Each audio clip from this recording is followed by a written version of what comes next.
Number 10, treadmill punishment. While getting on a treadmill today can feel like a punishment in itself, back in the Victorian era, prisoners were assigned to the treadmill as a real punishment. Yeah, you can't get off this one. You would think they're only making prisoners stronger, but there is a method behind this madness. Listen up. The treadmill was invented by Sir William Cubitt in 1818. The treadmill was used not only for grinding corn, but mainly as a punishment. Corn and punishments, my two favorite things. Prisoners would step on 24 spokes of a large paddle wheel, causing it to turn. While originally intended for productive work, it quickly became a form of punishment. Yeah, somebody saw it and was like, you know what? I know how to make this awful. Get on there. The repetitive physical strain of the treadmill made it one of the most dreaded among inmates. Just thinking about a treadmill right now is making my legs shake. Let's move on. Number 9, Amelia Dyer. During the Victorian era, rapid industrialization led to urban expansion, bringing with it increased disease, poverty, and unemployment. All those fun things that make a city. By 1856, the force had expanded to include inspectors tasked with investigating serious crimes. One notable event occurred in 1896 when reading detectives apprehended Amelia Dyer. She was convicted of multiple killings, the worst of the worst, the details of which I can't even say on YouTube or else our channel will get shut down. But the number of lives Amelia Dyer has taken, historians believe that number is around 400. 400, and a lot of them are quite young, by the way. Quite young. If it weren't for the Readingboro police force and that small team of officers, who knows how many more lives would have been lost by the hands of one Amelia Dyer. 8. Transportation. In the 1800s, courts were looking for alternatives to hanging that were harsher than fines, but not as brutal as, well, being hanged. Transportation then emerged as a viable punitive option. Initiated in 1717, this practice involved sending convicts away, just sending them away to colonies, primarily in Australia at the time, where over 165,000 were transported over 80 years. Now, initially, convicts were housed on decrepit warships with a high mortality rate, of course due to unsanitary conditions, but the majority of those transported were male, ranging from quite young, again, very young, to individuals that were over 80. It could be anyone. These boats were crazy. The journey often included stops in Gibraltar, the West Indies, South America, or the Cape of Good Hope to resupply provisions before reaching various Australian settlements. To which they go, you, get out. Okay, let's do it. Number 7, the crank. Oh, the crank. It sounds easy, but you give it time. Prisoners often endured hard labor such as breaking stones or turning the crank machine, which was a handle that convicts had to turn thousands of times a day, and often for no purpose other than punishment. Yeah, it's like a wheel that'll, not a wheel, it's like a, this is a blooper, me going, it's like a, it's like those old cars where you had to roll the window down manually. It took you like 7.5 minutes. You're like, come on, I'm so hot. There we go, we found it. An example is the case of Oscar Wilde, who was sentenced to 2 years of hard labor for gross indecency. Now, his prison experience, especially the hard labor, drastically affected his health and literary productivity. So far, this one here sounds the worst. At least with the treadmill, you got a little bit stronger over time. There's some sort of payoff. But turning a crank for no reason at all, I mean, maybe your one arm would get jacked, but other than that, you're just gonna destroy your body for no reason at all. What a nightmare. The scold's bridle was a sinister instrument of public humiliation from the Victorian era. Now this one really sucked, I'm not gonna lie. We're gonna start cranking it up here, no pun intended. The device was used to punish unruly women who were accused of nagging or gossiping.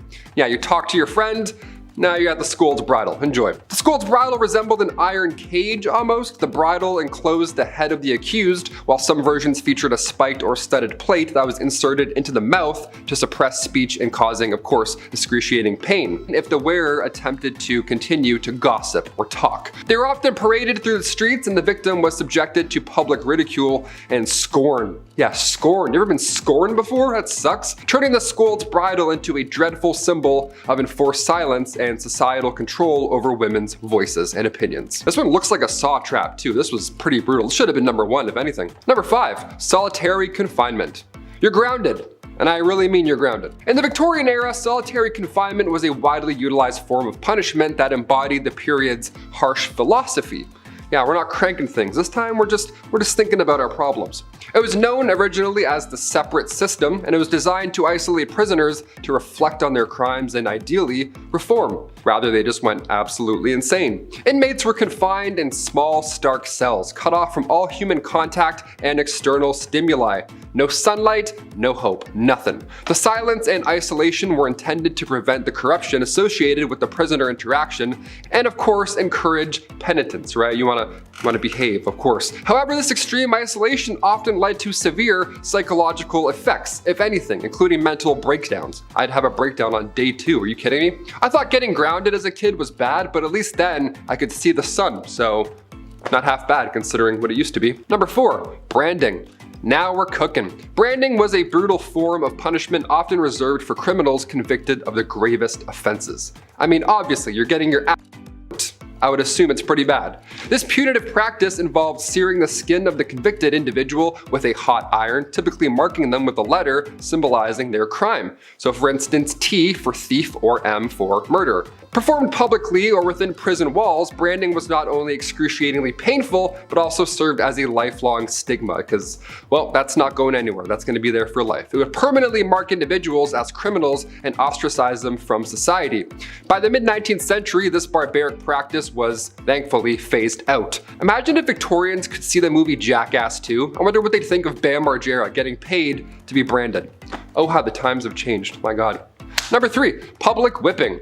Public whipping was sadly a common measure in the Victorian era. It was a harsh and humiliating form of punishment. It was administered with a whip or, if you were really bad, a cat o' nine tails, which was a multi-tailed whip that inflicted severe pain. This punishment was often carried out in public squares to serve as a deterrent to others. Ideally, you'd look at them and go, wow, that's horrible. I'm never gonna steal bread. Let's go home. And then Bob's your uncle. The convicted person was typically tied to a whipping post, stripped to the waist, and then lashed a specific number of times, depending on the severity of said crime. The physical scars were complemented by the stigma of having been punished in full view of the community. Over time, as societal attitudes towards corporal punishment shifted, thankfully public whipping was increasingly seen as barbaric and was largely abolished by the end of the 19th century. Number 2, the pillory and stocks. The pillory and stocks were prominent tools of public humiliation and shame. The pillory involved securing a person's head and hands in a wooden frame. You've probably seen this in any medieval times or whatever. They were usually elevated while stocks immobilized the offender's feet and sometimes their hand at ground level. Quite uncomfortable. Positioned in public squares, obviously, these devices exposed individuals to the ridicule and abuse of passerbyers who often hurled rotten food, mud, and verbal insults at you while you were just stuck there watching the whole thing. POV. Utilized for crimes such as petty theft, slander, and disorderly conduct, these punishments aimed not to only deter the offender, but also serve as a stark warning to the community, as they're hucking mud pies at you, I guess. This one would suck. Everyone waits until your hands are locked up, and now they want to tell you how they feel. What a horrible time. I'd keep track of who's doing it and be like, okay, I'm coming back for you, sir. Number 1, hanging. During the Victorian era, hanging was the ultimate form of capital punishment, reserved for the most serious offenses such as treason and burglary, or of course, just killing another person. That'll probably do it. The execution was a public spectacle intended to deter criminal behavior within the community. Now, typically conducted at public gallows, the condemned person was dropped from a platform to ideally break the neck swiftly, though sometimes death by strangulation occurred, prolonging the suffering. That would be the worst. My long neck, I'd be screwed. That'd be 2 breaks right there. Famous individuals who met their end by hanging include Catherine Wilson, who was suspected of multiple poisonings and then later hanged in 1862, and William Palmer, the notorious Rugeley poisoner, was hanged in 1856. And everyone watched and just ate their lunch like it was UFC. They're like, oh, this is fun to watch, bring the kids, sure, why not? Over time, public executions were moved behind prison walls to quell the spectacle and growing distaste among the populace. I think if I had to pick any of these, I would do the pillory and stocks. Again, I would keep track of every neighbor who was talking shit. Once these unlocked, I'm going right for you. Throwing those mud pies at me, get lost. Kicking off the list at number 10, boiling. Whenever I get in a bath that's too hot, I think of the medieval times. I can't help it. I can't believe this was once a real thing. I get chills thinking about it. Either water or oil would be used for this ancient punishment, to die by being boiled. That was reserved for those who poisoned others. So if you have any vials of poison, toss it. Don't do it, man, trust me. In 1531, the time King Henry VIII was running the show, they made boiling a capital punishment. So poisoning somebody back then was equal to treason. Therefore, it was agreed you should be boiled slowly in front of a room full of people. I would say that's the worst, but I know what's also to come on this list. Number 9. Water. Taking a step away from the worst physical thing one could possibly go through, let's take a look at how far the mind will go before it too breaks. Sensory deprivation is still around today. In fact, there's many who pay for it. Yeah, they lie in a dark tub full of salt, then they float and listen to Childish Gambino. It's a magical experience. Your senses are powerful, especially combined with water. So this dripping machine, this old water punishment, that was just all bad. You had ice cold water dripping on your forehead and your face over and over for hours and hours. Drops would be at different random times so you can predict it as well. My toes are wiggling while I'm talking about this. This is making me anxious right now. In medieval times, they would tie you down and then using a horn, a big ass funnel, they would pour 9 pints of water down your throat. So water is horrible in many ways. Number 8, fire. Can't talk about medieval punishments without mentioning this witchy classic. Commonly practiced in Babylonia and ancient Israel, then later on in Europe with the classic witch hunts, burning at the stake didn't come from churches, like many believe. They didn't call the shots there at all. That was mainly how small towns settled local beef. Yeah, by burning at the stake, instead of just like a fist fight at the park. Burning at the stake came in full swing way back in 1431 in France. French disbelievers like Joan of Arc, they were burned at the stake. It was crazy that they actually did this as a form of punishment. This is one of the worst medieval punishments, and believe me, there's a little bit of a silver lining here. It was quicker than most. Sometimes. Gunpowder was sometimes used so that the burning and stuff would be much faster and brighter and louder and much more horrible. A lot worse on paper, but a lot faster. So honestly, I think it's better. History is insane. Another red hot punishment used in medieval times was when the accused had to hold a red hot iron bar and then walk a few steps with it.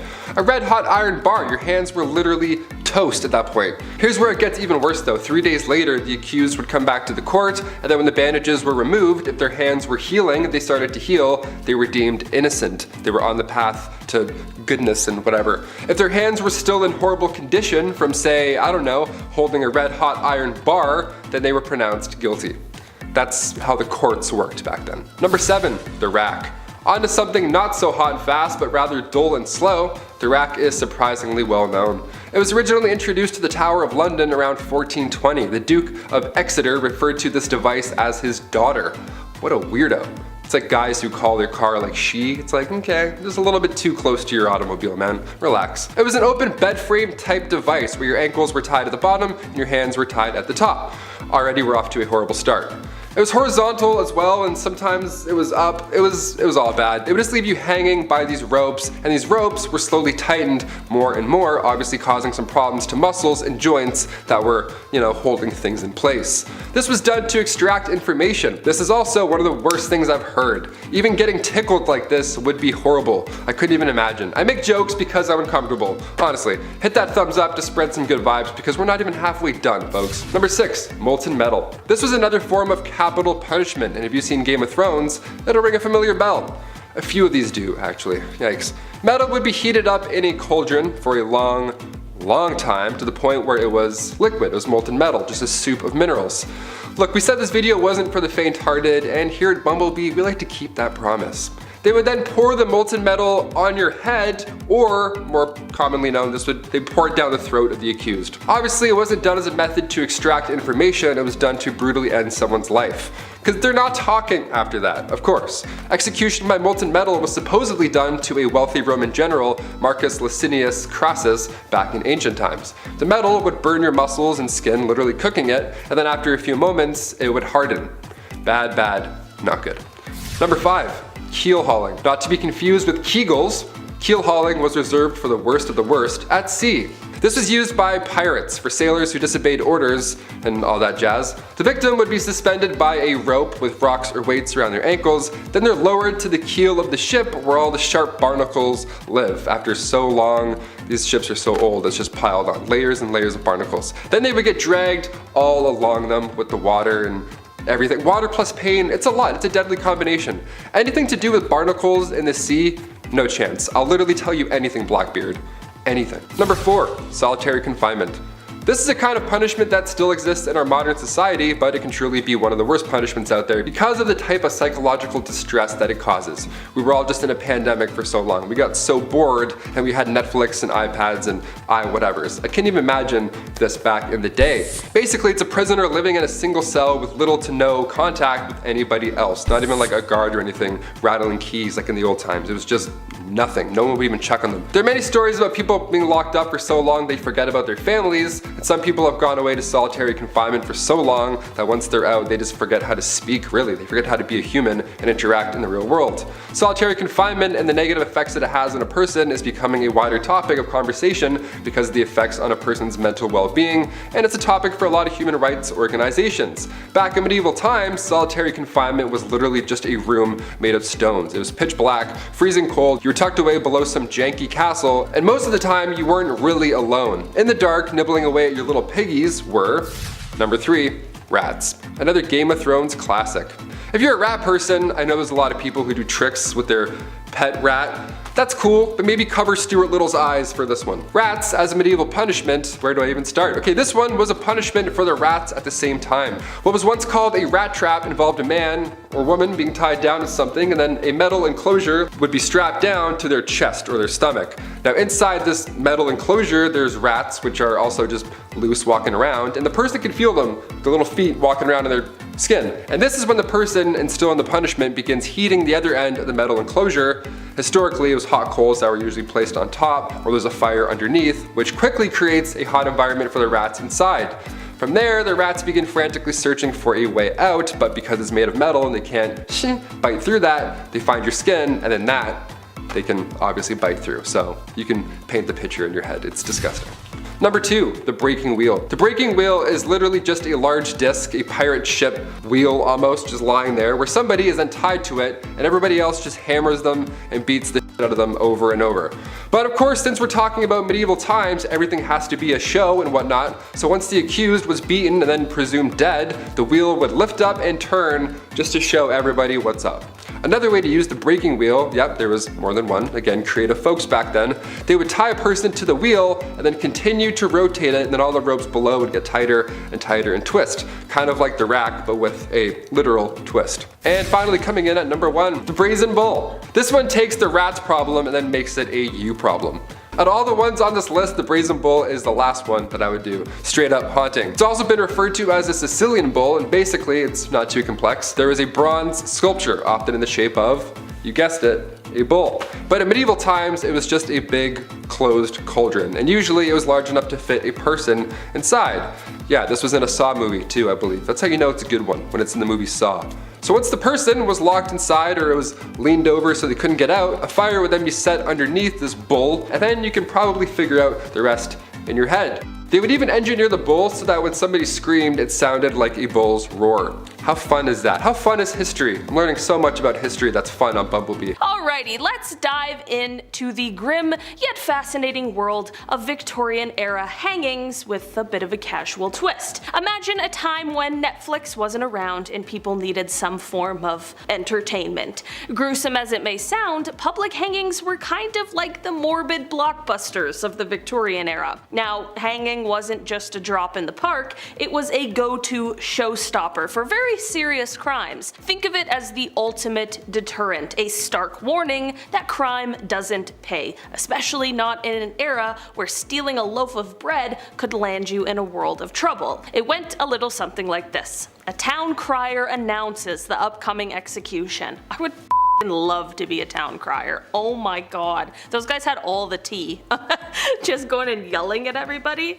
Oh, I really wanted to do a town crier impersonation, but I just can't yell in here. Chris's ears would explode. A town crier announces the upcoming execution. Flyers are posted and word spreads like wildfire. On the big day, people flock from far and wide, creating a carnival-like atmosphere. There are vendors selling snacks, folks jostling for the best view, and an air of anticipation that's hard to miss. The condemned, often paraded through the streets, would then face their final curtain on the gallows, a platform designed for the very purpose of ending lives. The executioner, sometimes hooded, would place the rope around the prisoner's neck, a process watched with bated breath by the crowd.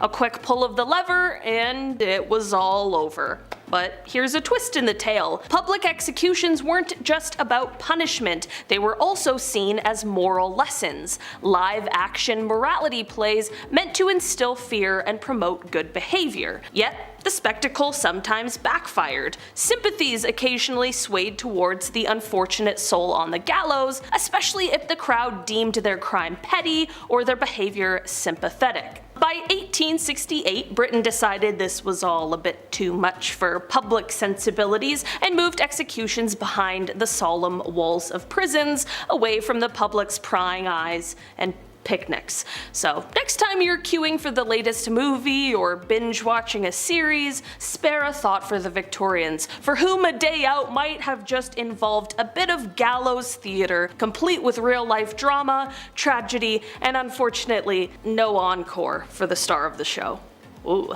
Alright, next up on our list we have flogging. Spare the rod and spoil the child. If you've heard this phrase before, imagine it being taken to the extreme, as they often did in the Victorian era. Flogging wasn't just a quick slap on the wrist, it was a full-on event with the person typically tied up and given a set number of lashes that could leave scars for life. This punishment wasn't exclusive to hardened criminals. Oh no, even some of the more vulnerable members of our communities could get a taste of the whip for acting up. And soldiers or sailors might find themselves on the receiving end for stepping out of line. The idea was that a good thrashing could correct any number of moral or disciplinary issues. Sounds pretty harsh, right?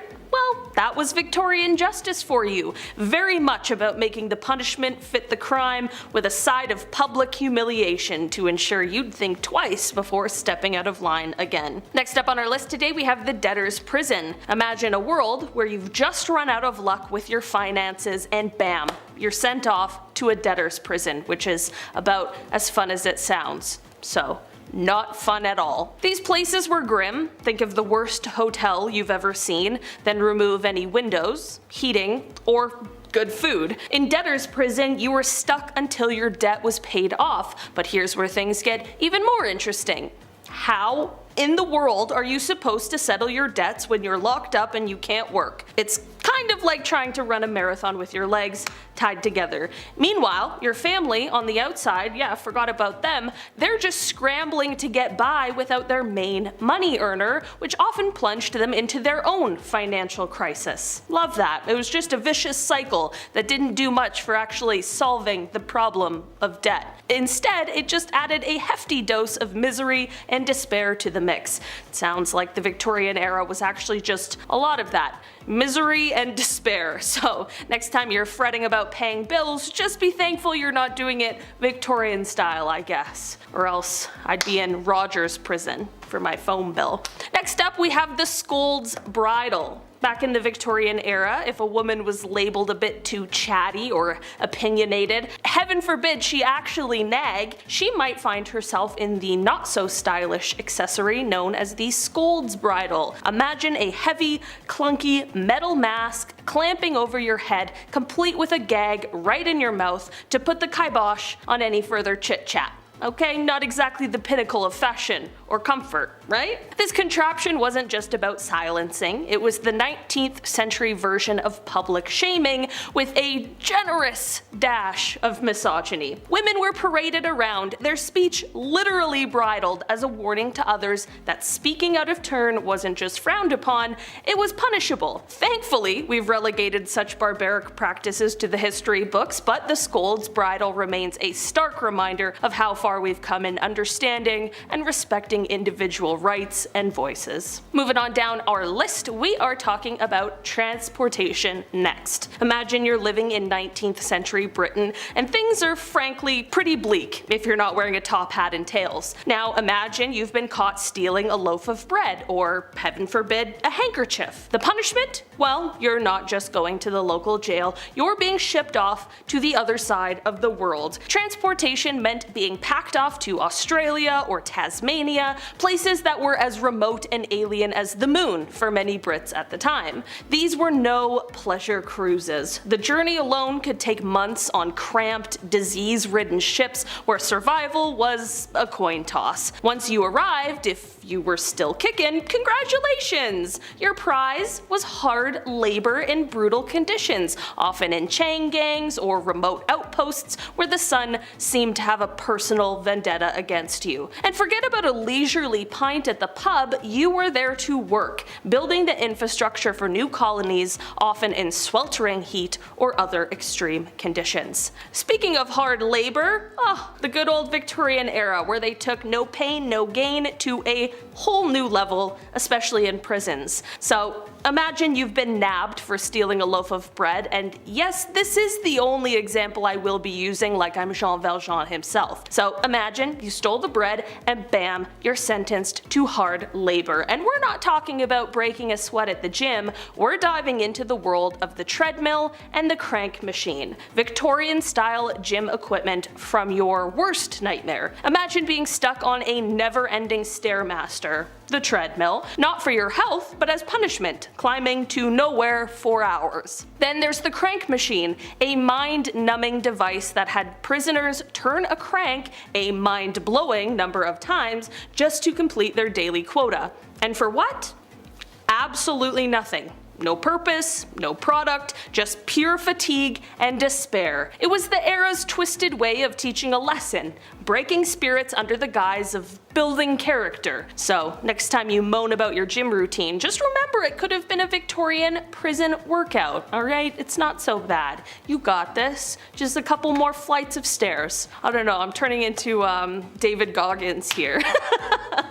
I almost called him Jimmy Goggins for some reason. I don't know where that came from. Okay, anyways. Next up on our list we have the pillory and stocks. Oh, the pillory and stocks. Imagine you're walking down the street in Victorian times and there's someone's head and hands locked up, sticking out of a wooden frame. Definitely quite the sight. This was the era's version of trending on social media, but instead of likes and shares, you get rotten tomatoes to the face. The poor folks caught in these contraptions were there for everyone to see, often in the town square, serving as a living warning against misbehaving. Passerbys weren't shy about expressing their opinions either. They'd hurl anything from spoiled veggies to less savory items, making sure the punished got their share of public scorn. It wasn't just about the physical discomfort, which was definitely no picnic, mind you, but the real kicker was the embarrassment. Imagine being the center of negative attention with every local and their dog coming out to see you as the day's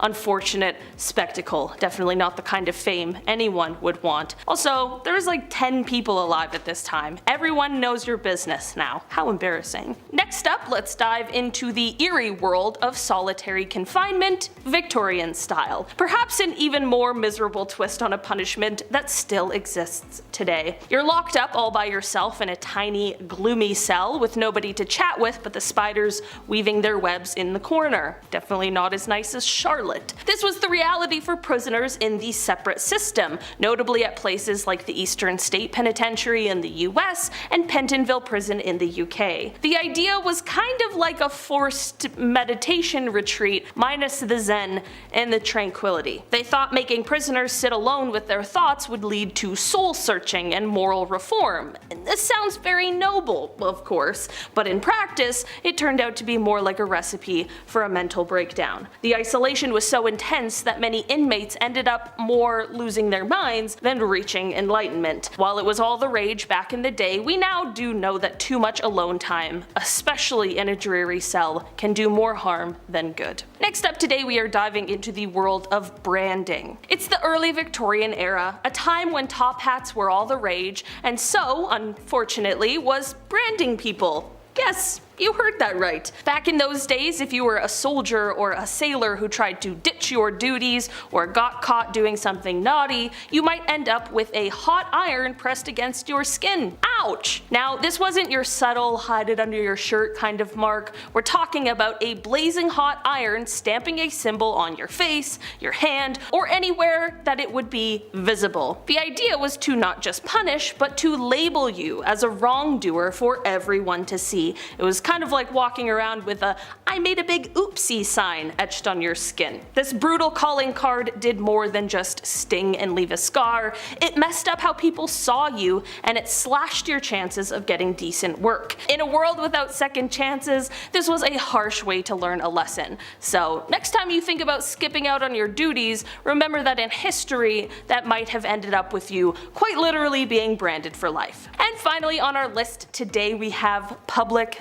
whipping. I've definitely learned that during the Victorian era they liked all the craziest things to be a public spectacle. So imagine you're walking through a Victorian era town square and suddenly there's a crowd gathering. Something's going down and it's not the local fair. It's a public whipping. So some poor soul, shirt ripped off, is tied to a post right in the center of the action. The whip cracks, and it's not just the sound that sends shivers down your spine, it's the whole thing. People are watching, some with horror, others with a kind of grim satisfaction, as each lash marks the offender's back. The idea, it's not just about the pain, which is definitely plenty, but it's also about the embarrassment of being the day's main entertainment. Getting whipped in front of your neighbors, or worse, your family, is like adding a massive scoop of shame to your pain Sunday. Victorian society was big on moral lessons, and public whipping was like a live-action cautionary tale,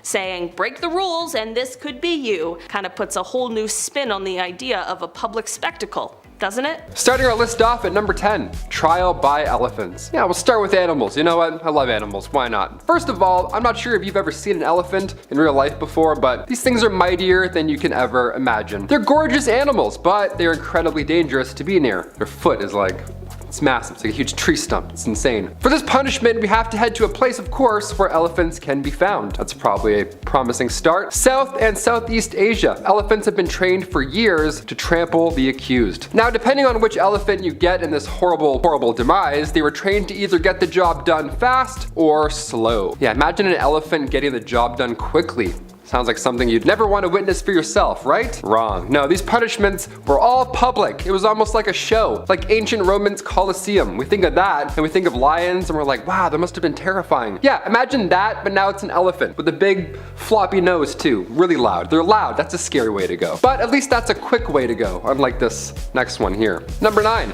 drawing and quartering. You know you're screwed when there's an and, drawing and quartering. Wait, there's more. This is one of the most infamous methods of punishments. Now, this punishment was first doled out in England back in the 13th century. Now, the accused was, of course, as you'd guess, drawn or tied to a horse and then, well, dragged to the gallows. And then at that point, they would usually be hanged, maybe disemboweled, maybe beheaded, maybe be withered. I don't know, other words that start with B, that's pretty horrible. Afterwards, the guilty was, of course, as you guessed, quartered. In other words, he had his body split into different parts. You know, sometimes each limb would be tied to a different horse and they'd have them run in different directions. It was creative, if I'm being honest, a little bit creative. The choreography, the timing here, it was impeccable. This punishment was reserved for those guilty of treason and was thankfully abolished back in 1867. So no more horses involved. Poor animals. Number 8, strappado. Strappado sounds like an Italian artist. It's for sure not. It's definitely not an artist. No. It's creative, again, I'll admit, but in the worst ways. It's an uncomfortable form of punishment. Unlike others on this list, it doesn't necessarily always end in death. In strappado, the guilty is strung up by their wrists behind their head. Now, at first, this doesn't sound too bad, but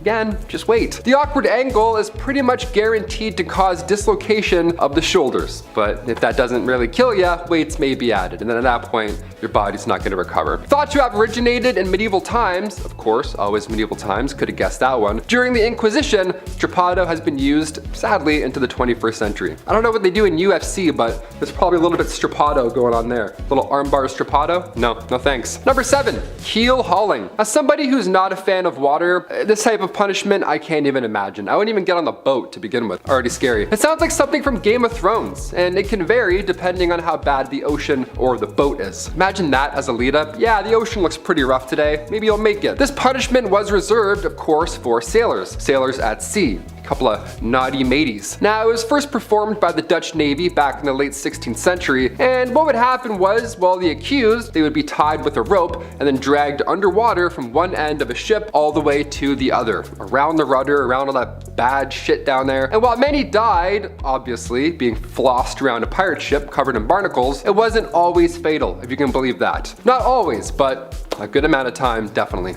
Yeah, you're not coming back from that. I can't even hold my breath for that long, no way. Number 6, molten metal. I don't have to explain this one. You've seen Game of Thrones. This is the worst. This should have been number 1 maybe. I don't know, I'm guessing myself right now. This skin crawling punishment was a form of capital punishment because, well yeah, there's no way you're gonna bounce back from this. While gruesome, this punishment has a fairly simple explanation. They would just pour molten metal or something extremely hot and not great down the accused throat. I'll tell you what, that's probably gonna do the trick. At least it's gonna be fast, right? In Game of Thrones, it was pretty fast. There was like 3 minutes left in the episode, guy did it, boom, roll credits. That's fine, that's a good way to go. Beats elephants, in my humble opinion. Usually during this punishment, they would do things to ensure that your throat would stay open during the pouring of the hot metal. And to that I have to ask, does that even matter at this point? Put on my face, my back, my feet, either way, I'm fainting, and I'm not waking up. Sounds like that show Uh-Oh from the 90s. Just dumping things. I don't want anything dumped on me. Milk, molten metal, rats, nothing. Number 5, sawing. Yeah, sawing. You know, again, another one I don't have to explain too much here, hopefully. Mostly seen in Rome, Spain, and some portions of Asia. It's common. It's a pretty common, straightforward idea, sawing is. You can imagine this one already, right? We sure hope you can because, well, we can't show it. Of course. This is another straightforward one, unfortunately. Capital punishment at its cruelest, getting sawed in half. Again, to the public. Yeah, here's a fun one. Here's a fun show. Drive-in movies or sawing. I'm not sure. Here's a fact that some folk don't quite realize. This one sends shivers down my spine. But sometimes the sawing was done from top to bottom, not side to side. It's almost impressive, right? It's like cutting a carrot in half vertically. It's a little awkward. It's rolling around a bit. But you know what? They did it. Somehow. Through bones in your soul. Mazzatello. Occasionally used by the Papal States for only some of the most, terrible crimes or crimes that were considered bad at the time. Basically, the person who was being taken care of, they would be led to a scaffold that was located again in the public square. Classic. Everyone come on out. Grab your family, your aunts, your uncles. We're watching something today. Classic. This person would be accompanied by a priest, and on the scaffold would lie a coffin. How fitting. A coffin, and of course, a masked executioner who is dressed in all black with a zipper mouth probably, I don't know. A prayer would be said for the soul of the condemned, because, I mean, sure, everyone's watching, like, oh yes, of course. And then when that time came, the executioner would swing a mallet into the air and then bring it down on the head of the prisoner. Now, sometimes, and hopefully this one blow would be enough to take their lives, and sometimes it would just render them unconscious, which would then lead them to their throat being, you get it. None of these sound great, but this one, it sucks really bad. It's like, hey, you're gonna get hit, and then it might get worse. I don't know. Necklacing.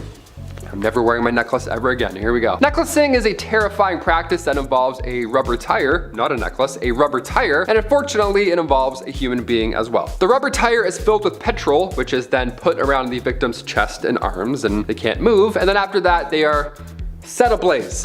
Yeah, you figured that was coming. You think I'm talking about The Hills Have Eyes or something terrible, but no, this was real life. I mean, I'm sure you can figure out what happens next, but this method, sadly, can take up to 20 minutes for somebody to pass away from.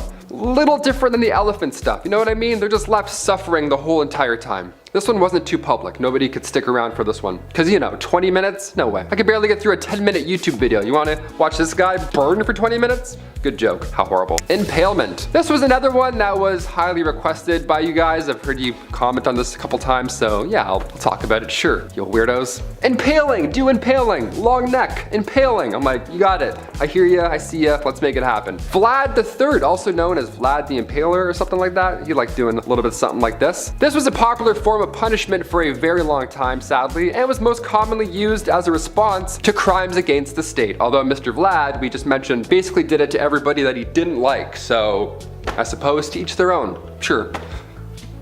Alright, Vlad III. Maybe Vlad IV won't do that. Let's hope. Impalement was a method of both torture and, obviously, execution that involved, well, just slowly driving a stake or a pole or a spear or a big carrot, something pointy or whatever, through a person in order to completely or partially, perforate their torso. There we go. I sound like a Victorian scientist. You can impale somebody vertically or, again, horizontally if you want to spice it up. Instead of going this way, you go, oh, that's really bad. Ducking stools. Medieval times, here we go. If you can do math, you're going for a swim. This was a punishment used in the 16th and 17th century in England and New England. And it was usually a punishment that was reserved for women. Women who could do bed mass. There you go, you're a witch. Have a nice dip. This punishment was given to a woman for doing what was considered unwomanly things. Back then, whatever that was supposed to mean, and it was ridiculous. Apparently this included things like having an argument with their husband, taking a dip, fighting with the neighbors, you're going for a swim.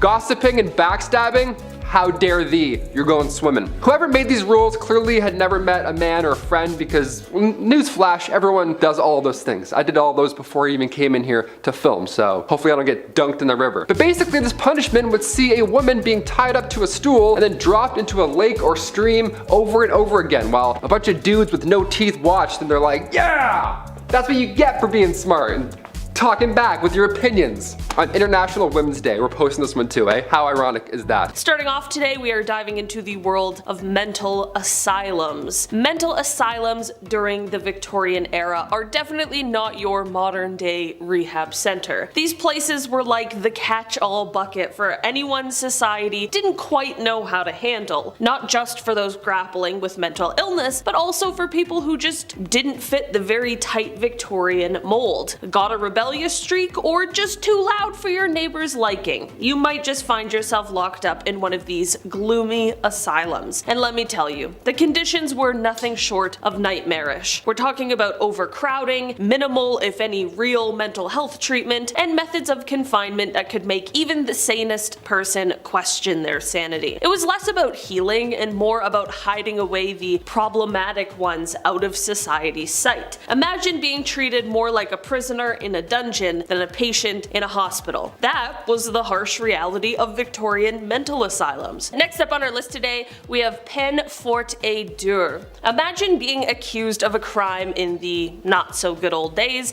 and there you are, stubbornly refusing to plead guilty or not guilty because you know the system is rigged. Enter the nightmare fuel of the medieval world. This gruesome punishment method was something straight out of a horror flick. The accused would be laid flat and a board would be placed on top of their chest. Then stones, cold, heavy stones, are piled onto the board one by one. The weight increases, the breathing gets harder, and why endure such torture? It's all because of a loophole. By not pleading guilty or not guilty, the accused could avoid a formal trial, which meant even if they died under the weight, their family could still inherit their stuff. It was a brutal, desperate gamble. Though officially scrapped just before the Victorian era kicked in, the sheer horror of this punishment lingered in the public memory, kind of like the ghost of punishments past whispering, be glad you live in the now. Next up, we are journeying over to the gibbet. The gibbet, or gibbeting, was like a horror movie of old school punishments. So picture this. After the execution took place, the criminal wasn't just buried and forgotten about. Nope, that would just be too easy, I guess. Their body instead was sometimes locked up in an iron cage and hung from a tall frame called a gibbet, kind of like a creepy bird cage, but for humans. This wasn't tucked away in some dark corner either. It was of course out in the open where everyone could see it. The body was left to hang there, decomposing in the open air come rain or shine. Why the public display? Well, it was all about scare tactics. The sight of a swinging, decaying corpse was supposed to frighten anyone from thinking about breaking the law. Fair enough. It was a very stark, gruesome reminder plastered right in the town square. Break the law and you could be the next ghastly attraction. Yikes. Talk about a deterrent. I don't think I'd commit any crime after that, actually. It's crazy. Even just like Scared Straight or whatever that show is. Like, that was enough for me.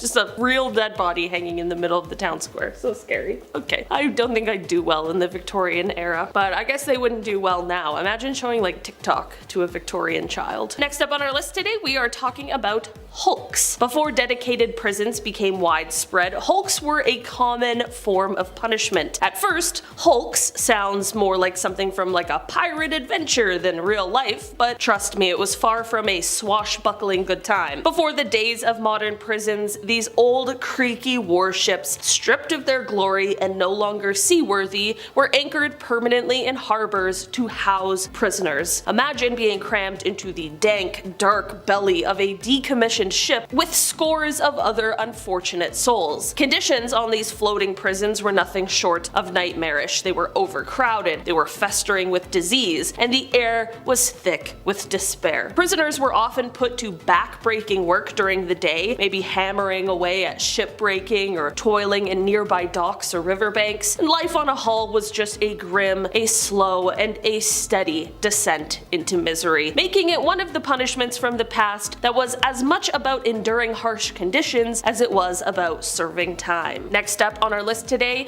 we have shame. Public humiliation was a go-to tactic in the punishment playbook during the Victorian era, and honestly even before that. Imagine being caught for a petty theft or a public nuisance, and instead of just serving time or getting a ticket, you're slapped with a giant sign spelling out your crime, and then you are paraded around town. Or perhaps you'll find yourself locked in the stocks, stuck in one uncomfortable position in the town square. Here, everyone from cheeky kids to stern old-timers could get a good look at you, and they didn't just stare.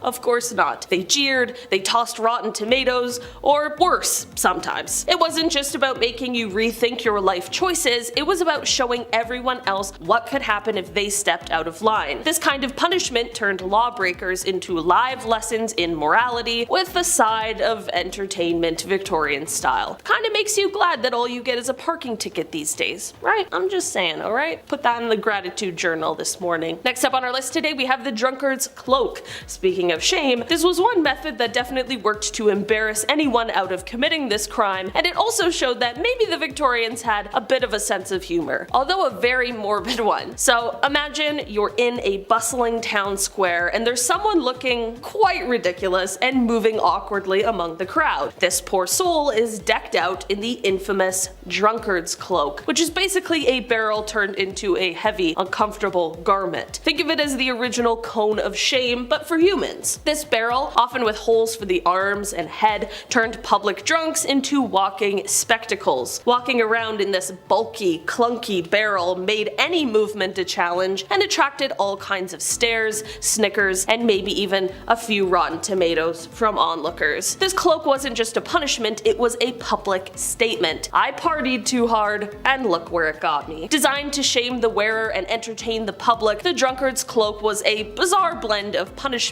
and street theater. So next time you're thinking about overdoing it at happy hour, just be thankful you're not doing so in a time when the hangover could involve navigating the local market in a barrel. That would be horrible. Next up on our list, we have the silent system. Imagine stepping into a Victorian era prison and hearing absolutely nothing. That would be so creepy, right? And that is the silent system for you. Introduced as a shiny new way to keep prisoners from corrupting each other with their criminal chatter, this system took solitary confinement up a notch. Inmates were not only isolated, but were also required to remain completely silent. The idea was that the silence would help them reflect on their crimes and reform. Sounds noble in theory maybe, but in practice it was a lot more like psychological torture. The utter lack of conversation, the inability to express any thoughts or feelings often drove prisoners to the brink of madness. This eerie quiet was intended to cleanse their moral palate, but instead it often led to severe mental breakdowns. Talk about a punishment that leaves you speechless, literally and figuratively. Next up, we are talking about the body. So imagine being punished for a brutal crime only to have your punishment punishment last into and after your death. It sounds kind of extreme, right? Well, back in the Victorian era, for some particularly nasty crimes, the punishment didn't just stop with their last breath. Nope, back in the day, the justice system had a bit of a flair for the dramatic and the downright macabre. So after the execution, they might prop up the criminal's body for all to see, turning it into a public spectacle. Talked about this a little bit, thinking of it as a chilling warning sign like behave or this could be you. But wait, it gets even more gruesome. Sometimes they'd even dissect the body. Yeah, I don't know why. They'd slice it open, pull it apart, often in front of an audience. This wasn't just for science, it was showbiz, Victorian style. It was like their way of saying the law had not only the power to take your life, but also to command your body after death. A reminder that the justice system held all the cards, making sure the memory of your deeds lived on as a lesson for everyone else. Next up on our list, we are talking about the shot drill. Okay, so you're in a Victorian era prison yard and there's no gym, but there's plenty of what you might call forced fitness. Enter the shot drill, a grueling exercise that could make even the toughest gym class look like an absolute walk in the park. Imagine lugging a hefty cannonball, hoisting it up to your chest with both hands, and then shuffling across the prison yard to drop it off at the other end. Sounds pretty tough, right? So now picture doing that just over and over again from sun up to sundown. This wasn't just about keeping prisoners busy or whatever, it was back-breaking work meant to drain their energy and break their spirits. The shot drill was the Victorian penal system's way of adding insult to injury, keeping you physically exhausted and constantly reminded of your captive state. Talk about a heavy day's work. Imagine doing all of that, so you gotta do all of those drills with a cannonball also, like we had nothing else, and then you gotta go inside and just be quiet after that. You just can't talk at all. That would just suck. Okay, I don't know, man. I really don't think I would have done well in the Victorian era. Okay, and finally on our list today we have oakum picking. So imagine, again, you're a prisoner in the Victorian era, sentenced to oakum picking. Sounds like something kind of out of a craft fair, but way better than that shot drill sentence. Well, maybe not quite. Imagine sitting there day after day, tearing apart old, tar-soaked ropes that used to hold ships together. Your task is to pull these gritty, sticky ropes apart until all that's left are the fibers, which then get reused to plug up leaks in ships, or stuff the very mattress you might be sleeping on, if you can call it sleeping. This isn't just tough on the mind, it is brutal on the hands. As you separate these fibers, your hands start to cramp, ache, and even bleed, thanks to the relentless, jagged edges of the rope. And just when you think you can't take another minute, you realize that your shift is not even close to being over. Oakum picking isn't just a job, it's a test of endurance, turning each day into a gritty battle against ropes that seem as tough as the life you are trying to survive. Kicking off our list at number 10, stealing. Stealing today, okay, I mean, it depends what you take, and most of the time your family doesn't end up abandoning you in the woods, right? I mean, hopefully, right? The Vikings, they didn't play around. Materials were sparse back then, it was hard to replace stolen goods, and the deed of stealing back in the Viking Age had severe consequences. The Vikings believed that if you stole, you were a coward. Yeah, and I kind of agree. My bike got stolen twice growing up. Cowards? Both of them. Maybe it was the same guy, I don't know. Stealing was a different kind of low to Vikings, and I'm sure many of you can see eye to eye with this. But when you steal from somebody, they don't have a chance to defend themselves, right? There's no honor, there's no battle for land, no fight for property, no bout for glory. It's just a shameless act, right? Raiding and stealing were two very different concepts in the Viking Age, because you're probably asking yourself, wait, didn't the Vikings do that horrible stuff where they stole everyone's land? They did, but it was different, apparently. They viewed both differently, although they sound the same in terms of brutality, and someone's losing their home regardless. A stealer would be abandoned from the clan, pushing them out into the woods for around 20 years. Yeah, all because you stole a pine nut. Way to go, Eric the Dumb. Get out of here. Number 9, rodeo. Hold on to your butts for this next one. This one I did not expect, honestly. If you were an early medieval Norseman and somebody insulted your wife, first of all, how dare you? Second of all, the legal punishment afterwards, it can vary. But one of the most bizarre ways to settle your beef, pun intended, was by involving a cow. Yeah, a cow. He came in, he was brought into an area, hopefully a controlled area of sorts, and that's where its tail was shaved and then covered in grease. Poor thing, had nothing to do with any of this, and now he's over here. The man's shoes were also heavily greased, and the cow was prodded to make it upset, right? Sounds like something Johnny Knoxville would do for fun, but it was not fun at all. The rodeo began when the man pulled on the cow's tail, like a bell being rung. Like, here we go, gong, and then he just got whipped away. Now this of course would upset the cow, and it would thrash him about. Now if the man at this point can keep hold of the cow's tail for a specified length of time, why, he passed the test, of course. So then he was allowed to live on, and he had to keep the cow afterwards. What a weird bonding story, imagine that. Number 8.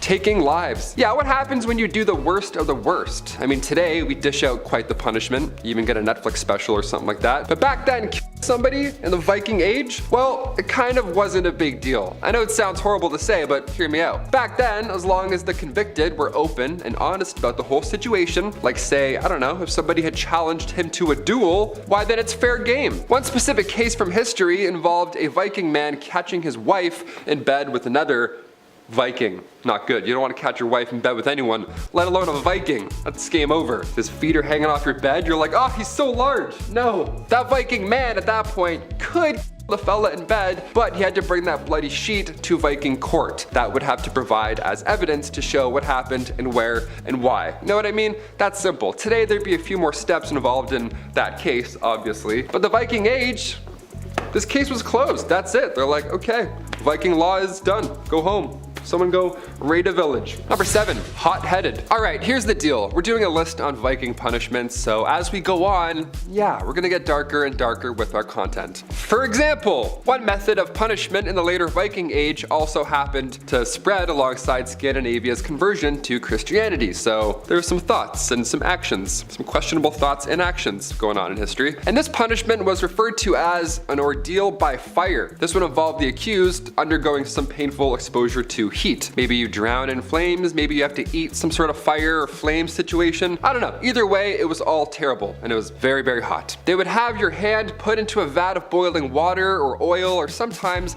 make you walk across hot coals. And you can only imagine how creative people were getting back then, right? You don't even want to know the rest. Can't even say what happened on YouTube. Use your imagination. Hit that thumbs up and use your imagination. Number 6, piece by piece. Okay, what's worse than ordeal by fire? Well, probably amputation. I'd have to go with the latter for sure. It's close. Definitely. In Viking societies, punishment was often dependent on status. The higher your status, the harder and longer your punishment was. High status folks got some pretty horrible stuff happening to them, honestly. If a thrall carried out a robbery at their master's command, well then it was the master that was punished. So instead of a quick death, they would amputate something. That's horrible. Yeah, continue being a royal, but now your life is going to be much harder. A real life example of such was Nut, the Danish king of England, back from 1016 to 1035. Now the king put in place a horribly grim law that thankfully died with him, but it stipulated back then that a woman committing adultery must lose her nose and ears, while men were merely chastised. Not even close to being fair at all. Now a thrall who had killed their master back then and then tried to run away were to have their arms and legs amputated afterwards. They weren't executed per se, but they could barely survive afterwards. I think I'd rather die at that point. That sounds terrible. Number 5, tarring and feathering. Okay, we've all heard about this one. It's brutal, of course, but the most shocking part is how many steps this one involves. You know what I mean? Like, you'd think at the feather part, one guy would be plucking, like, what are we doing? This is insane. I have to go home. It's been hours here. This is horrible. This one goes as far back as 832 AD. This disgusting act has been going down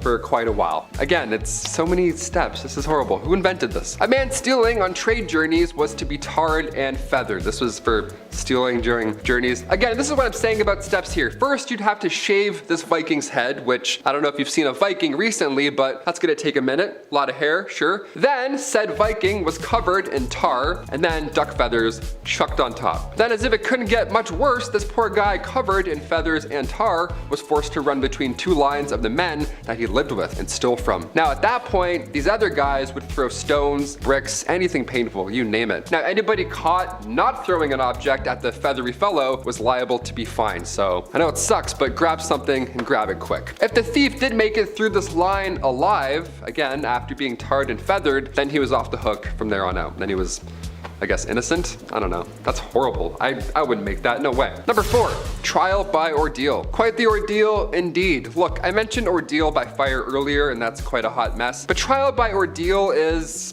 I have no words. Humans are so stupid, honestly. Introduced after Christianity, wild. Trial by ordeal was used as a test to determine whether someone was innocent or guilty. And yeah, spoiler alert, it was in fact not foolproof at all. In fact, it made absolutely zero sense at all. Basically, the accused would be placed into the center of everybody, and then they would have severe pain inflicted upon them in a multitude of ways. Like, they all just beat this person up. It was horrible, to say the least. If they survived all this pain, they were innocent, and if they didn't, then they were guilty. Who wrote the rule book on this? That doesn't make any sense. What kind of insanity is going on here? But wait, it gets even better. If their wounds were clean and without infection after 3 days, then they would be found innocent because it was a sign that the gods had intervened to show their innocence. So yeah, a lot of steps to be proven innocent. And healing apparently is one of them. Who knew? Number 3, no insults. Yeah, the YouTube comments section could take a note from this one. Here we go. No insults. Be nice. This one's pretty good. This would change the game today. If you hurled insults at somebody back in the Viking Age, well, they were entitled to compensation. They could summon everybody else who's around at the time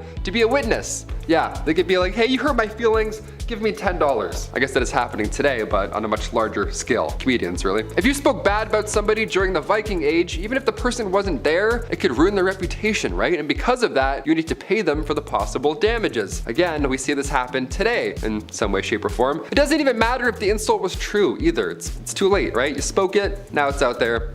You did it. Your reputation was how you gained employment, met friends. It was a really important thing back then, more important than now. Can't be messed with, especially if you're a Viking. Yeah, no way. Also, if you insulted one man, you insulted his entire family as well. You know, the whole Viking rule. There were some words, however, where a man would be allowed to kill you if you said them to him. So yeah, choose wisely, I guess, with your insults. Number 2, rap battles. Before we get to our big bad number 1 spot on today's list, we have to mention the best part of Viking tradition, in my humble opinion. Battles, but with words. Not with our fists, with our emotions. Fighting, or rap battles, or my favorite part of history, I would have killed it, honestly. I was writing some before lunch and I think I'm okay. During those days, you needed ways to pass time, right? If you couldn't play hockey and there weren't any villages to destroy, what does a Viking do? Why, you have loud poetry, that's what you do. Fighting comes from the Old Norse flyta, meaning provocation. It's basically insult exchange, but make it theater. Now it's just ASAP Rocky. Norse literature really has tales of their gods fighting. Imagine that. Imagine how cool that would be. Imagine the next season of Loki and he's battling Freya in some sort of rap circle, some cipher. That'd be amazing. The whole purpose here was not to see who could diss the other's hometown the hardest, but rather this was a challenge in order to see who can spontaneously think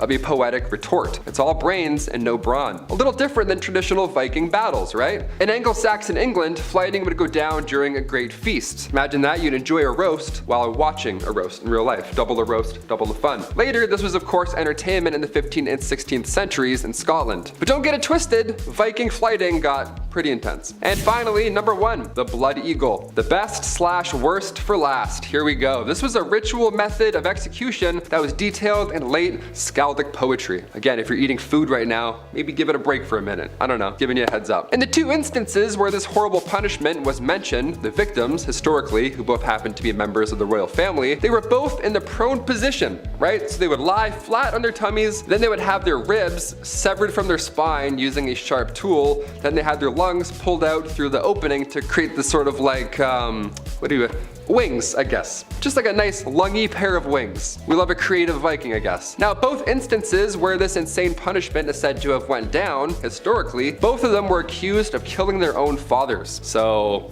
I don't know what was going on back then or who's doing what, but we've got some daddy issues that are not being handled well at all. So don't do that, I guess. Don't do any part of that at any time. Again, how many steps goes into lunging somebody? I can barely carve a pumpkin in one go. You know what I mean? My wrist gets tired. I can't do that. It's a lot of work. Imagine living somewhere where you could literally be asked, hey, could you die over there, please? Called prohibition of death laws. They've shown up through history and around the world, and some argue that not much action is taken to enforce or punish violators, but that's because it'd be kind of hard, right? Well, this is the island of Delos, considered a holy site by the ancient Greeks. You can see many of the old temples and statues that were erected in worship of the gods there. Check her out, she's a beaut, Clark. Classic architecture, clear teal waters, and dream vacay. No better place than to die. Until the 6th century BC, when a whack job tyrant named Pisistratus ordered all of his soldiers, serfs, workers, whatever, to remove every dead body from the island as they had rendered it impure. Shovels in hands, they really did remove the dead bodies one by one until they felt they were all gone. I doubt you can actually remove all the dead bodies from any piece of land, but I imagine they probably got pretty damn close. And from there it became law in the Greek kingdom that it was illegal to die on the island of Delos. I guess if you drop dead, they just like leave a fine on your body, tuck it in your belt loop maybe, all saucy like, who knows. This wasn't the only place this happened though. Check out the coastal town of Le Lavador, France. Sheesh, what is up with not being able to die in luxury? This is nice! Anyways, due to the disputes over the crowded cemeteries, ordinances to build new cemeteries, and conflicts with local environmentalists, the mayor just tossed his hands up and said, you know what?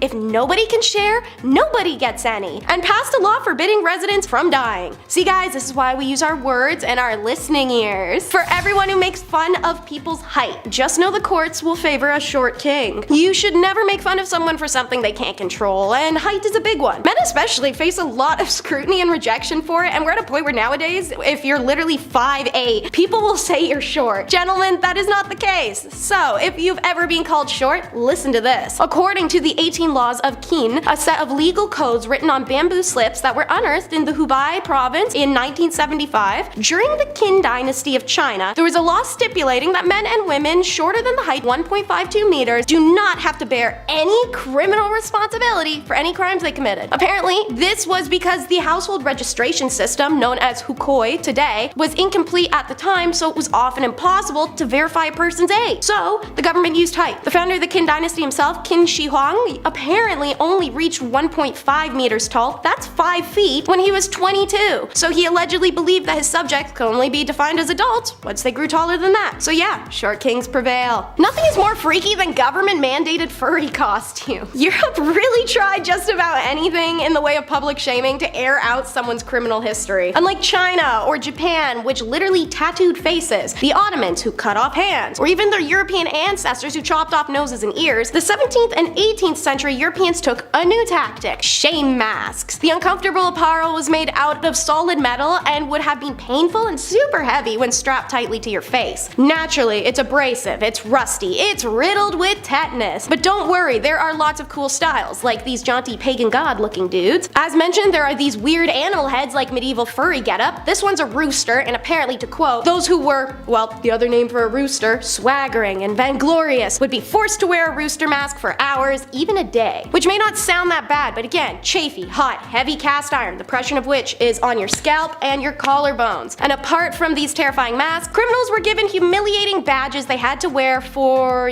rest of their life. Next up, we got the M&M's trial by ordeals, and by M&M I mean medieval and Mesopotamia, not the M&M candy franchise out here trialing people by fire. And while I may be joking around, these trials were no joke. If you stole a bunch of crap and you were caught, they just hang you, no questions asked. But when ordeals are deemed appropriate for the crime committed, well, they weren't effing around. You were about to go through the holy test ringer, and your punishment if failed was excommunication from the church, because God clearly didn't believe in your good name. Kinda like a Mean Girls Regina George burn book. But that was just the beginning. There were 3 types of ordeals for medieval Europe: being tossed in cold water, and if you think you're innocent, float you're guilty, makes sense. Hot water ordeal requires you to pick a stone from boiling water and heal from those burns in 3 days if you want to be innocent. And finally, hot iron, because being able to carry a pound of boiling iron meant you were righteous. Did literally anyone pass that? Meanwhile, trial and ordeal in Mesopotamia allowed the gods to decide criminal accusations, in which case I hope they all learned how to float or swim young, because God came in the form of a rapid river. The law goes as follows: if anyone bring an accusation against a man, the accused go to the river and leaps in the river. If he sinks in the river, his accused shall take possession of his house. But if the river proves that the accused is not guilty and he escapes unhurt, then he who has brought the accusation shall be put to death, and the guy who jumped in the river gets to take the house of the accuser, whatever. So what I'm hearing is, welcome everyone to Mesopotamia's favorite game show, Drown or Win a House, where contestants go before the court, their gods, and one rapid river to face off the ultimate test. Are they innocent or guilty? And now for a punishment I don't even want to know how they discovered: tickly lickly torture. Some names are misleading and others are quite on the nose. This is a beautiful middle ground of both. So the victims are laid out in front of a goat, their feet are covered in salt water. Goats love the salt and they love sodium, so they lick and lick and lick at the sole of his foot. And fun fact for you guys who aren't out out here feeling goat tongues up often or haven't eaten manish water, they're pretty much like giant cat tongues. So rough that once the skin is pruny from a couple batches of the salt water and goat spit, the abrasive tongue will literally rip layers of skin off the foot. There's been cases of this method going so far that goat licked to expose the bones. The punishment was only ever rumored to be used in medieval France, and it's only ever described in a 1502 Italian document. Imagine a time and a place where asking some folks, hey, you want to get dinner and drinks, would get you executed. The Han food restrictions. The Han dynasty had some fickle little food laws and regulations, it appears, and for some reason they had wild punishments for them. For example, the law stipulates that dinner without a valid reason will be fined if caught, and if there's beef on the table, it will be cut directly. Does that do something to the beef? I don't get that part. I also don't get the part where between 206 BC and 220 CE, having a few drinks with the boys could get you literally decapitated. The law stated that if 3 or more people got together to drink, the participants would be fined 4 tals of gold. If you're unable to pay, obviously you face severe consequences, because why can you afford to drink but not pay a fee? The only exception to this rule were gatherings such as weddings, funerals, and festivals. Many rulers and dynasties attempted to regulate the consumption of alcohol in some part because making alcohol required grains like rice, and that supply was often short. Rulers also feared that drunken civilians could easily turn disorderly and violent and cause some peace issues. Can't talk unusual and freaky without bringing up the Mongols and their Yasa law. The Yasa decrees are only available to us through secondary sources, as there's no comprehensive Mongol scroll or codex found so far. Naturally, this can be problematic, and our knowledge of Yasa law is nothing like the older code of Hammurabi. This is due to the fact they weren't literate, so yeah, the laws were told verbally. What we know of Yasa, declared by Genghis himself, is it concerned itself with people, not property, and aimed for 3 things: obedience to Genghis Khan, a binding together of nomenclats, and merciless punishment of wrongdoing. Nowadays, we've managed to collect some of their laws together, and I'm gonna read you some of this list. So, we have urinating in water or ashes is punishable by death. One may not dip their hands into water and must instead use a vessel for drawing water. Probably a hygiene thing, but at least it's not death, you know? It's forbidden to wash clothing until completely worn out, and don't forget, when you do go to wash them, it's forbidden to bathe or wash garments in running water during thunder. I can't make sense of that one. And then also there's the one where parents can arrange a marriage between their children even if one or both are already dead. But the weirdest thing aren't even the articles, it's the penalties. Only death is ever specified as a consequence. Adultery, death. Take someone against their will, death. Peeing in water, death. Don't answer con calls, death. Giving out food or clothing captives, death. Death, death, death, death, death. Now, it also includes some pretty chill laws, like Genghis ordered that all religions to be respected and no preference be shown to any of them. So, I mean, you win some, you lose some. Up next is like country boys at Boots and Hearts. You gotta chug, chug, chug. This law and punishment comes to us from the Sui dynasty of China, which the duration was 581 to 618 BC. If you've seen some of my videos about ancient China, you may know that getting into the royal court for work could be pretty blessed for you, your biddy, and any kids or family you have. Some parents went as far as to snip their kids' junk so they could potentially be a eunuch for their emperor in the future. If you don't want to do that, you could always take the imperial exam, the Keiju, which theoretically allows anyone in the country to become a government official. But failing the test was not without consequence, especially if you weren't neat. According to the Book of Sui, the official historical records of the Sui dynasty, the law stipulated that examinees with bad handwriting would be punished by being forced to drink 1 sheng of ink, aka a literal liter. Don't think you can drop out either once you learn that and you know you can't improve your handwriting in time. The penalty for dropping out is also to chug down some ink. Why so extreme over some exams? Well, exam answers were in theory written by the emperor, even though in practice his officials would be the ones doing the grading. So, even if the emperor didn't see it, bad handwriting indicated disrespect to him, the son of heaven. Also, if you failed the examination, guess what your punishment is? Drink some more ink. Had to throw something violently nauseating in on this list at some point, so we got death by Dumbo. This is gonna be rough, you guys, and it makes it obvious colonies of Asia were not effing around. Hope you're ready. So, elephants were used to crush and even gore criminals to death in medieval South and Southeast Asia. This method was popular in India from the Mughal period into the late 19th century. The criminals were laid down either face down, a blessing I imagine, or face up to see their incoming demise, which was wild and angry elephants, who ran over them repeatedly, ensuring a quick yet very painful death. The most common form, however, was mano a mano, when a convict was laid down and an elephant walked over to the execution site by the handlers and deliberately made to stamp on the torso or head. Elephants are clever creatures, and reportedly they could be taught to slice and gore criminals to death with pointed blades fitted to their tusks. Imagine an elephant in a blind rage running at you with butcher knives duct taped to its tusks, because that's literally what their last moments would have been like. Alright, let's talk mud now. Not any old mud, it's mud. The glorious mud. Gonna say mud way too much, it's gonna feel made up. So, execution by suffocation was a common practice of the ancients. Look at hanging, or whack stuff, like water torment. However, in the medieval period, a very strange kind of suffocation technique was used called mud, the glorious mud. And yes, you have to say it like that, so follow me on screen. Mud, the glorious mud. Yay! Okay, I'll stop. So, some historians tell us that criminals would be killed by throwing him or her into a pit of stinky mud, usually also packed with human filth and feces, because this is medieval Europe. The convict would either die by drowning or by suffocation. However, this was also a common accidental death for the exhausted armor-laden soldiers laying injured on battlefields. Anyways, being drowned or suffocated in mud for punishment does seem to have been rare, thankfully, primarily known to happen in the Burgundy region of France, where it was a punishment reserved specifically for women who left their husbands. Number 10.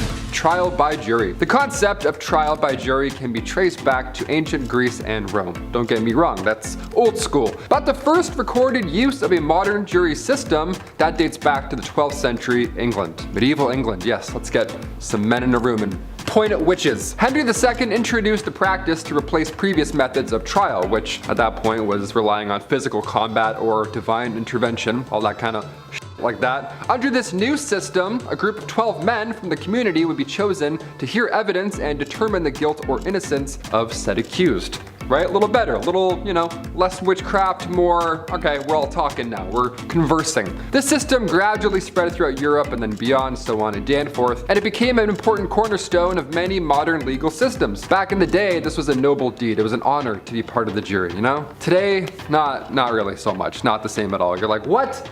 No, I don't want to do that. It's gonna take so long. It's gonna be like 4 weeks of jury duty. I haven't done it yet. I've just jinxed myself. I'm gonna get called any day now. Don't answer, you know what I mean? Just don't answer your mail, don't look, just avoid it. That's what I do. Number 9, the stocks. All right, relax, stock bros. I'm not talking about those stocks. I'm talking medieval stocks. Those ones are a bit different. Those ones were very bad. Those are all bad. The stocks were a common form of punishment in medieval times. The convicted person's ankles were locked into these wooden boards with holes for their feet and stuff, and their hands were sometimes also restrained. We've seen this before.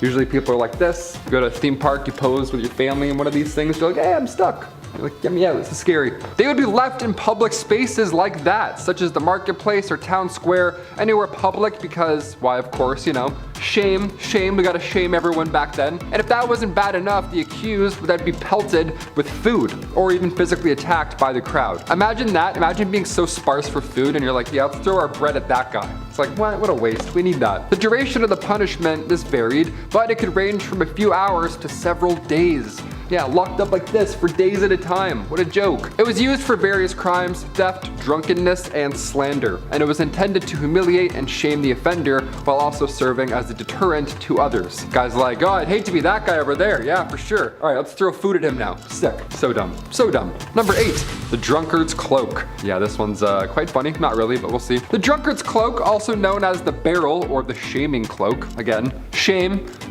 big important step back there. This was a humiliating punishment used in medieval times for people who were drunk or disorderly in public. This drunk person, they were forced to wear a large barrel or a cloak made of wood or heavy cloth, something big and obvious with holes cut out for their heads and arms. Like they're a big mascot, a big barrel mascot in medieval times. And sometimes they would have offensive messages or images painted on it. You know what I mean? Like the piece of paper that says kick me. That was like the old school version of that, much worse. The person would then be paraded through town in this garment, this outfit, this big barrel and not fun, often with crowds throwing garbage or food at them. That kind of medieval Game of Thrones stuff. This punishment was intended to publicly shame the person as well. So yeah, shame, and then we'll go into the rough nitty-gritty stuff at the end here. Number 7, Eavesdropping. Eavesdropping back in the day. I mean, today we've all done it, right? We've all listened at some point in our lives to somebody we don't know. Every time I hear somebody in our hallway, in our apartment, I have to look, right? I'm like, who is it? Someone breaking in? But if you did it during the Dark Ages, if you listened in on a conversation you weren't supposed to hear, well, there were some serious consequences that were waiting for you. Eavesdropping was considered a serious crime back then. That's why they're always whispering in Game of Thrones. Now it makes sense, right? The act of secretly listening in on someone's conversation without their knowledge and or consent, well, this crime was viewed as a breach of privacy and trust. How dare thee. It was often associated with other crimes such as treason or espionage. This was a big bad espionage? Are you kidding? Just because you heard someone say something? Get out of here. Punishments here could include fines, public humiliation, classic, imprisonment, or yeah, remember what happened to Littlefinger in Game of Thrones? Not great. There's worse stuff that could be done. Yikes. Horrible.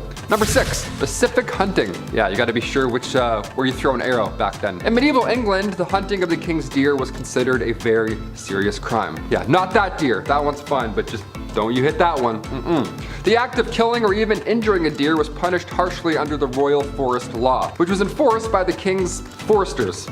That'd be a cool job, just rolling through the forest looking for people. The law applied only to the king's forests, which were areas of land set aside specifically for hunting for his food. Violators could be subjected to a variety of punishments, including fines, imprisonments, and even mutilation. Yeah, a little different than public humiliation. It's just mutilation this time. This law was meant to preserve the deer population for the king's personal use and enjoyment, and served as a way for the monarchy to maintain control over the forest and the resources that it provided. So if you want food, go to that forest over there. It's not even a forest, it's like a marsh. It's horrible. It's like 3 frogs left. Good luck. Number 5, heretic's fork. Yeah, a lot like this. This one sucked. The medieval heretic's fork was a device used during the Inquisition to punish individuals accused of heresy. You hear the wrong stuff and then you say the wrong stuff. No matter what you do, bad punishment awaits. Some forks going in a place you don't want it to be. This punishment consisted of a long metal fork with 2 prongs that were placed under the chin and the sternum of the accused, making it so you had to stay upright or else, yeah, not good. The device was designed to keep the person awake and prevent them from speaking and or swallowing, and if they do so, it would cause extreme pain. The prongs here could be adjusted to vary the amount of pressure applied, and the device was often left in place for hours or, again, like the other punishment, even days at a time, which is horrible. The heretic's fork was cruel, and it was a form of psychological punishment that was used to extract confessions and punish those who dared to speak out against the church. Yes, how dare thee. Now hold still. Number 4, sewer surfing. It's not as cool as you're imagining, but it's something along those lines. Also known as sewer hunting and or draining, sewer surfing was a popular but illegal activity during the Dark Ages and involved navigating through the underground sewage systems of cities, typically for thievery or other illicit activities, trying to find some gold, something, I don't know, something shady going on under the city. Sewer surfing was often punished severely, more than you'd think here. Guys going through garbage, they're like, hang him. It's like, what? It was also considered a violation of the law and a danger to public health. You go down there, you come back up with, I don't know, a plague that you found down there. You don't want that. You don't want a rat to bite you. Offenders would face fines, imprisonment, or even the gallows. However, despite the risks and penalties, many people continued to participate in this dangerous activity as it was their only means of survival or adventure, or money or goods or anything really. It led to numerous arrests and punishments throughout the medieval period. Honestly, fair, I don't know, you never know. Somebody may have lost a nice pocket watch, or maybe you'll find rats and then get really sick. 50-50. I found a pocket watch, and also the town is violently ill, so I'm rich, sorry. Number 3, blasphemy. Blasphemy! You almost have to yell it every time you say it, you know? Blasphemy was considered a serious crime in medieval times. It involved speaking ill or speaking contemptuously about God, Jesus, and or the church. That's a big no-no back then. Big no-no. This was seen as a direct attack to God and the faith. It was considered a threat to the very fabric of society, just because you said some shit. Blasphemers could be punished in various ways. At this point, you probably know them. Imprisonment, flogging, and or, well, yeah, just you're dead now. In some cases, offenders were forced to wear a blasphemer's bridle, which was a metal mask with a spike that was inserted into the offender's mouth, which would, of course, prevent them from speaking more. Blasphemy laws varied across different regions and periods throughout medieval European history, but they all shared a common goal of protecting the sanity of religious beliefs and shoving metal into a human's mouth. All those things were very important to the faith. It's good stuff. Number 2, beard tax. I tried to grow a beard for like 2 weeks, and I just immediately bailed on the whole thing. I was like, hey, you'll see me guys, I'll show you. And then I came back, didn't even talk about it. In medieval times, I would have been fine, honestly. This is a weird tax. There were periods and regions in medieval history where facial hair was regulated and or frowned upon. Imagine that, right? Guys trying to grow it out, has a little stubble. Everyone's like, ugh. Really, Alexander the 7th, really? During the reign of Henry VIII in England, a beard tax, cha-ching, was imposed to, well, only men with beards over 2 weeks old. They were required to pay. If you were day 13, they're like, all right, we'll see you tomorrow. You better figure this whole thing out, mister. Vikings, however, what about them? In the Dark Ages, Vikings, they were all about the beards. What happened? Beards, when it came to Vikings, they were highly valued and considered a sign of masculinity and strength. Again, I'd be screwed if it was that time. I'd be good over here, but then I'm a very weak man over here. Know what I mean? No tax and then no muscle. Taylor McWaters, no tax and no muscle. And finally, number 1, not reporting a dead body. Yeah, we've all seen Stand By Me. This can lead to some problems, some troublesome things. This last one here is pretty obvious in theory, but the way that they handled it back then was pretty crazy. We're not doing it the same today. Thank God. Thank the church and the lords. In medieval times, roughly around 1240, the law surrounding the discovery of a dead body, surprise, what's this? Who is this? This varied depending on the region and the time period. But generally, if somebody discovered a, who is this skeleton? What's this? Generally, at that time, they were required to report it to the courts or the lords. The lords, you know the lords? Go tell the lords. Failure to do so could result in punishment, as of course, it was considered suspicious behavior. Fair, okay, fair. More often than not, the person who found the body, they would be asked to provide information about the circumstances surrounding the death, including any and all possible suspects. Yeah, so take a guess. He had wood teeth, he looked old and medieval, I don't know, he was someone.